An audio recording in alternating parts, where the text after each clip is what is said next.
Welcome back to Beer Reviews with Greg, the show where I, Greg, review beers. We have a really special episode today. My brother Eric, my oldest brother, he sent me some of his Christmas beer. I won't do him the disservice of trying to pronounce the name, it's really Scandinavian. He wasn't able to find a recipe online, so he had to invent the recipe himself.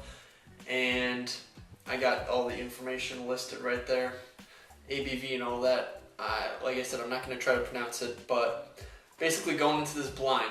His taste in beer is really similar to mine. He likes really thick, really strong beers, the kind of thing that you might be able to chew. So let's give it a pour. As always, clean glass. Let's see what it looks like. Okay, really dark here. First impressions on the appearance. It is really dark, Coca-Cola colored almost. Cherry Coke, actually. It's got a nice kind of an orange or amber undertone. Not a lot of head. Doesn't look like a whole lot of carbonation. Let's give it a smell. Smells familiar. It smells like a chocolatey stout. Okay, let's give it a taste. Coffee flavored. It tastes like it'll give me bad breath. Yeah, it's an old man beer. It's kind of like a f*** you beer. It's a really thick flavor. A little hint of sweetness, as if to say, not quite pussy. I'm gonna bring it down to about one last gulp, and then I'll come back with some final numbers and some final thoughts. Cheers. Alright, welcome back everybody. We're down to the last gulp here, and I just want to say thank you again to my oldest brother Eric. Thanks again, you old fart, for sending me this Christmas beer. You can pronounce it like this. So let's get to the numbers. Appearance. It was thick, dark, there's no head, and there was a nice little orange undertone, which was actually indicative of what the flavor would wind up being, which I think was a nice touch. Appearance, I'd give an 8.5. The smell, it had a stout smell with kind of a coffee, kind of a light coffee smell. Nothing really special there. Give that a 6.4.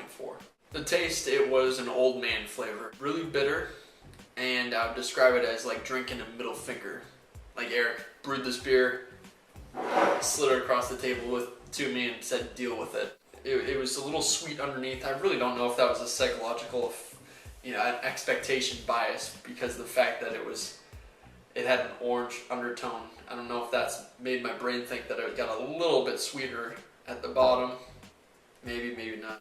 So yeah, the flavor, I would give that an 8.1. Exactly what I would expect from him. It's nice, but I wouldn't drink it back. I wouldn't drink two of these back to back. I would start off a night with them. I wouldn't drink a 6-pack of these or anything.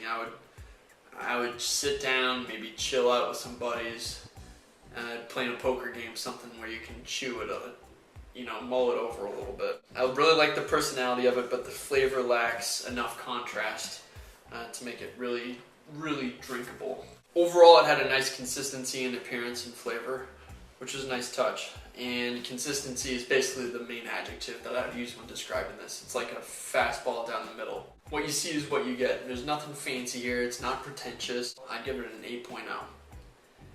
It's nice, consistent, solid. The only thing that detracts from it is a lack of contrast. Eric, again, thank you for the beer, and hopefully we'll get you a label here. So actually, I think Brad sent you some labels. Hopefully you brew some other beers and you send those my way too. I'd love to review them as well. This has been a very special episode of Beer Reviews with Greg, the show where I, Greg, review beers. Check back next time when we review another beer. Cheers.